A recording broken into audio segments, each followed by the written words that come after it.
For those facing a cancer diagnosis, treatment, and or recovery, a positive mindset can be incredibly helpful because no matter how bad things get, you need to find a way to be in the emotion and trauma, yet then find a way to move through it and then past it as best possible. But how are you supposed to do that? What exactly is a positive mindset and how do you get one? And when does a helpful positive mindset turn into toxic positivity? Welcome to episode 9 of the Recovery Room podcast, because this is what we're talking about in this episode. Backed by popular demand, we are bringing back to the show mindset specialist and cancer survivor, Kimberly Macon. We discuss what positive mindset is, where and how it is helpful, and also where the line is when positivity can become toxic. Kimberly will give us the tips and tools of mindset to not eliminate hardship, but to better cope with it when it happens. Please let me know in the comments, does a positive mindset come easy to you? Or is it not something that is natural to you? You can also call the Recovery Room podcast voicemail and leave your stories and thoughts. The number is 414-373-0700. I look forward to your comments and calls. Whether you are podcast listening or podcast watching, I appreciate you being here. I'm a cancer physical therapist, Dr. Leslie Waldke. Please hang around until after the show for your episode recap, and you'll learn how you and I can engage directly in my incredible cancer survivor membership group, Recovery Room Plus. This is the Recovery Room podcast discussing all things cancer and cancer recovery. We bring you the experts, accuracy, understanding, and the next steps you need to be healthier, more confident, make better decisions, and live your best life after cancer.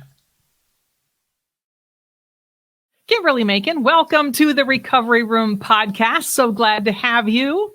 Thank you so much for having me. I'm so excited to be here today. All right. So I love this topic because it is such a buzz in the cancer community, either whether survivors and or people that are still in treatment, because mindfulness is a big thing. Mindset is a big thing, but it has its benefits. It has its limitations. Mm-hmm. And like anything, it can be a great tool.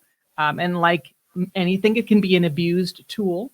So today we're going to talk about mindset and when and how is that helpful? And then when does that turn into toxic positivity? Because that, both of those are hot topics. So can you just start by giving us a real brief description of your cancer survivor, which I think is important because, real life perspective. So can you just give us a quick lowdown of your experience? Sure. So my cancer journey, which once you get into this world, it's truly a journey. It's an ongoing thing. You think that you're going to reach this magic moment of, I've finished all of my major treatments, I can move on. But it's something that you carry throughout the rest of your life. Yeah. So in the summer of 2020, I was diagnosed with breast cancer. My first mammogram, I actually found the lump myself in the shower. Took action right away to go get the mammogram I was scheduled for at the age of 40. And turns out it was actually breast cancer.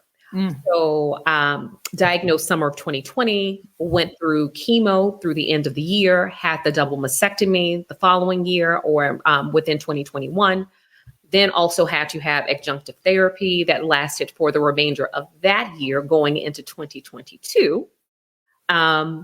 So like you said, it's been a journey. And so experiencing all of the major milestones or categories that encompass most cancer journeys, and my background being an executive coach and working in the coaching space, with my personal experience, that's what led me to truly explore and take a deep dive into the space of mindfulness and mindset, because I was already working with some of my clients on it in a lightweight manner. Right. After having this personal experience and having to truly dig deep and discover how I was going to make it to the other side, that's what truly guided me to wanting to be deeper in this space.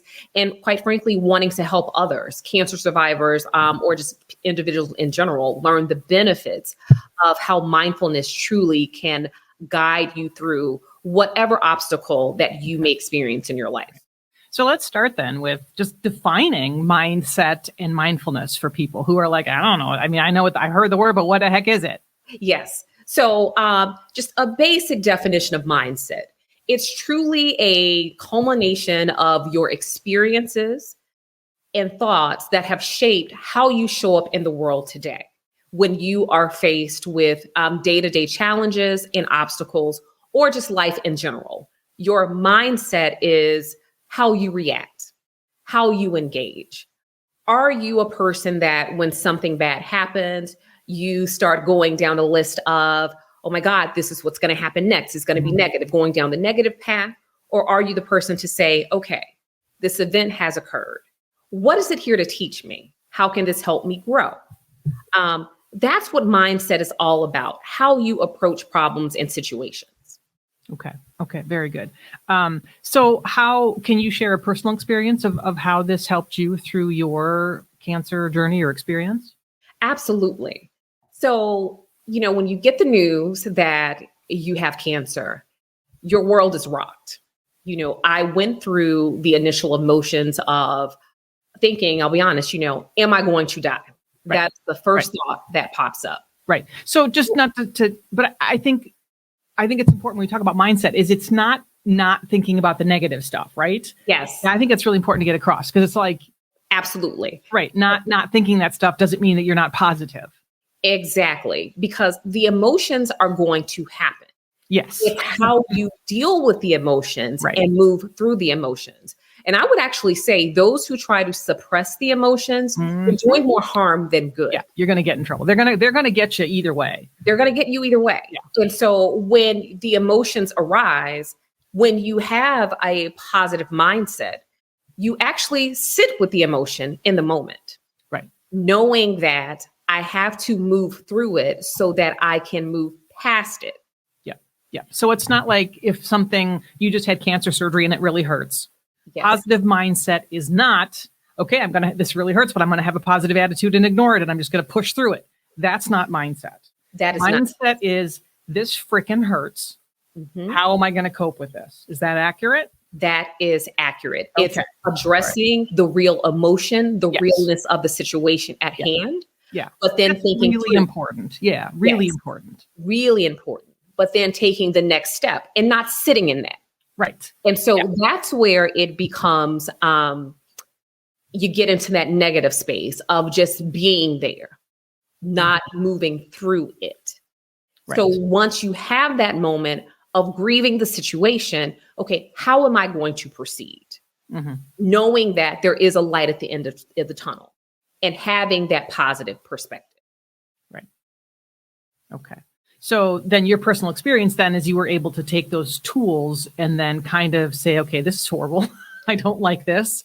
I'm afraid for me. I'm afraid for my family, all the stuff that people, and so do you think that it helped you get through better, get through faster, recover faster? What are the benefits of this approach, do you think? So the benefits of this approach, it absolutely helped me cope and go through the cancer journey with more grace for myself and others, and being able to be in a space of knowing this is just a moment in time. Okay. And how I show up in this moment in time will be the catalyst of what I will be when this is done. Yeah.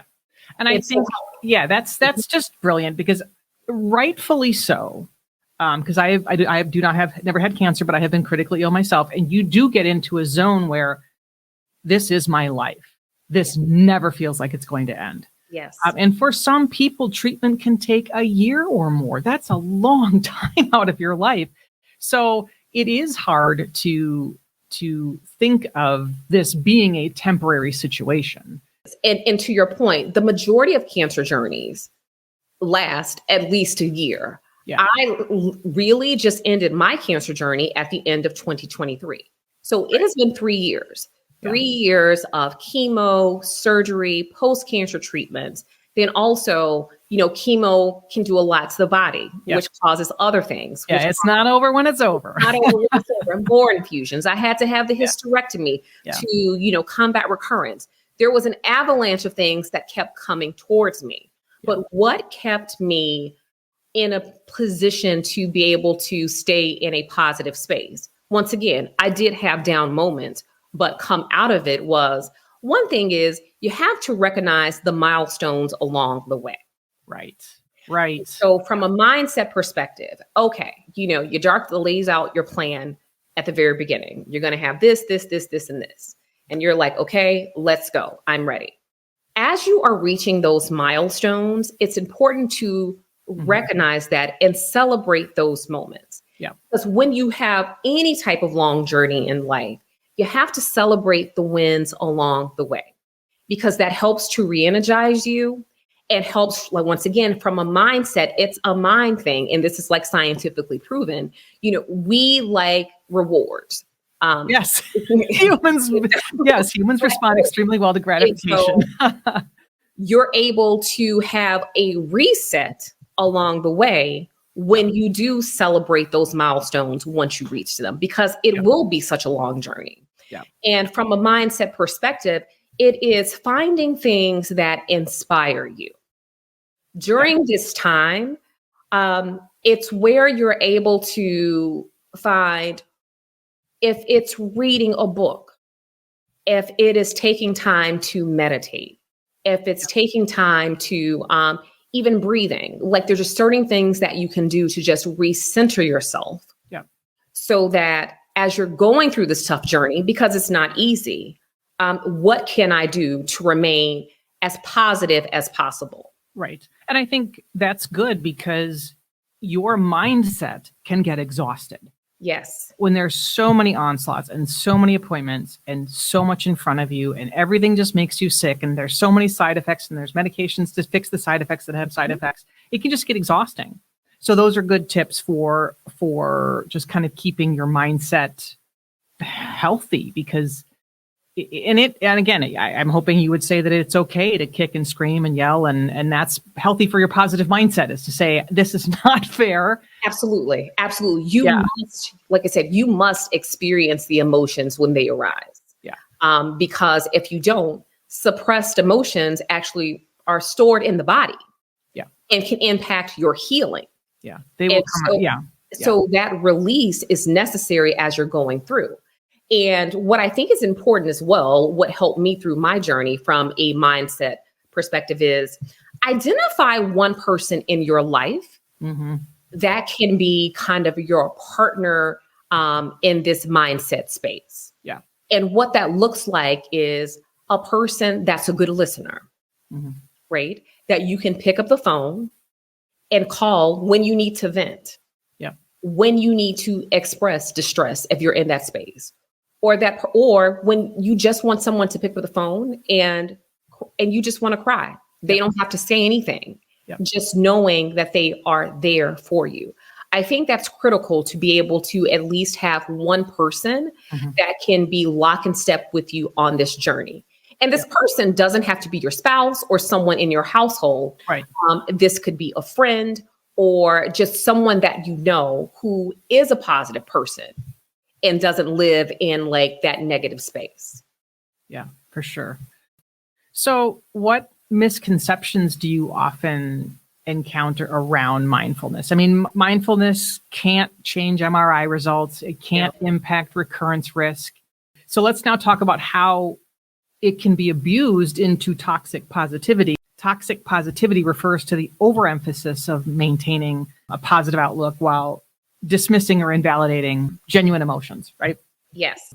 And for cancer survivors, this can manifest as pressure to stay optimistic, which that pressure is the last thing you need when you've got this exhausting conveyor belt of relentless treatment. And that can help create isolation, and people might feel unable to express their emotions for fear of not meeting either a physician. Like, I want my physician, I got to be positive, or my physician's not going to take care of me, or my family's going to toss me out of the house if I'm gloomy all the time.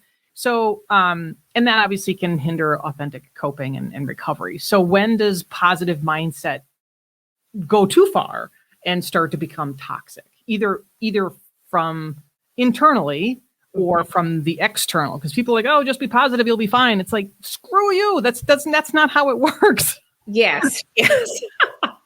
So what I will say first is starting with the external. And so, when you're diagnosed with cancer or any type of health crisis, individuals, their first inclination is to want to comfort you and provide that support. Yeah. Genuinely comfort. Genuinely. Most people are very genuine. Yes. Even though they say stupid things. Exactly. And that's the thing. It's They say you're going to be fine. You're strong. You're built for this. This wouldn't have shown up for you if there wasn't a way for you to push through. Oh, that's bad. Yeah. That only gives you what you can handle. Yeah. Shove that right out the window. Yes. Yeah. And so, you hear all of these statements and so what I will say is this, right? At the external factors, you cannot control. Right. You cannot control what people say to you or how people choose to try to show up for you. Yeah. The only thing that you can truly control is how you respond and how you show up for yourself. Yeah. So that is why it's critical to be focused on your internal speak. Yeah. What are you saying to yourself? What do you believe to be true? Because you can't control what's coming to you, but you can control what's happening and what you believe and what you think. And positivity becomes toxic, to be honest, when it no longer feels good to you. Ah, that's excellent. That's really the key. Yeah. Because this idea of, like I said, wanting to be strong and wanting to be a survivor and getting to that piece, yes, that can turn toxic really quickly. Mm-hmm. Yep. But it becomes toxic when, once again, you are not honoring how you feel and what's happening inside of you. Yeah. That's when it shifts to be toxic. When you have these negative emotions and these feelings, you had a rough day at chemo, but you decide, but you know what? I'm going to put on a strong face and go home and pretend like I'm okay. Yeah. That's when it's toxic. Yeah. And so what you must do is it is a mind shift that has to happen to say, whatever I'm experiencing at this moment in time, I am going to honor that feeling. Mm-hmm. If I am tired and I need to rest, that is what I'm going to do. Knowing that me resting will help me show up better tomorrow. Mm-hmm. It's thinking about how, when you're in the moment, processing those emotions, how it's going to help you tomorrow or the next day. So being in that space of honoring. And you talked about this idea of mindfulness and what is mindfulness and the misconceptions of mindfulness. Mm-hmm. When people think about mindfulness, a lot of times, if you're not familiar with just kind of like the general definitions of it, you automatically go to a place of, oh, I'm a yogi, sitting in the mountains with crystals all around me. Maybe I don't believe in a true higher being, because I can't be religious and be mindfulness. These are the misconceptions of what mindfulness really is. Right. When individuals think it's this far out thing, for only people who are very in tune with the earth and with their right. That's very That's good. not it. Right. That's not it. Right. And so mindfulness is truly how you individually want to honor yourself, mm-hmm. honor your emotions, so that your overall, the mind, body, spirit connection, you are able to process and have positive outcomes. Right. It can look very different. It's a very individual thing. Sure. Yep. Now, once again, there are different practices in the mindfulness space, but everyone needs to know that it's individual. It's okay. What's going to speak to me and what's going to help me? Like, for example, I am a meditator. I like meditation. I like the idea of being able to quiet your mind, especially when it comes to cancer and being on the cancer journey. Yeah. You constantly have these thoughts in the back of your mind playing. As much as you want to silence them, they're there. Right. Is the chemo going to work? Am I going to make it? Will I be here for my children? Like, mm-hmm. these thoughts constantly come. But meditation, the practice of meditation, helps to give you time to just be. And it's not about getting rid of the thoughts, because the Right. thoughts are going to still come, but taking that quiet time to breathe. You can listen to soft music to just be able to relax the body and the mind. Yeah. Yeah. Even And if you do it for 3 minutes, like just having that moment of peace to just sit and be with yourself, it can be very soothing and Yeah. have amazing effects. yeah. Yeah. And I like to say that, yoga is not going to make you healthy. Meditation's not going to make you healthy. Crystal's not going to make you healthy. Food is not going to make you healthy. What makes you healthy is using those things. Those things are not going to make you healthy. Using those things to benefit your psyche and your emotion, your heart and your soul. That's what makes you healthy. People say, "Oh, I'm just going to start yoga, then I'll be fine." And it doesn't work that way. It doesn't work that way. We would all be fine if it was literally that simple. Exactly. If Yeah. it were that simple, yes, yes, we would all be fine. You're absolutely right. Yeah. But the important piece too is a lot of individuals, they may do something once. Yeah. Okay, I'm going to try to meditate today. Yeah. Day one, they, get in their quiet space and they're there for a minute and they're like, okay, this isn't working. Yeah. Then they want to move on to something else. Yep. Consistency is key, Sure. and giving things time to actually develop. Yeah. It's a skill. And it's a skill. Anything is a skill. Yeah, you've got to try it. Yeah. You Yeah. have to try it. Yeah. And so that is a critical piece, I think, in a mindfulness journey, Mm-hmm. knowing that it's not going to happen overnight. Right. Because we live in a society, all of us, you pretty much grow up thinking that being busy and constantly moving and shaking, that's life. I'm successful. If I'm, Right. I'm sitting still, then I'm not doing enough. Right. Exactly. And Yep. true mindfulness, it's almost the opposite of that. It is knowing that in order for you to show up and be your best self, you have to pour inward. There has to be inward focus. Yep. And what does that practice look like for you so that you're able to pour out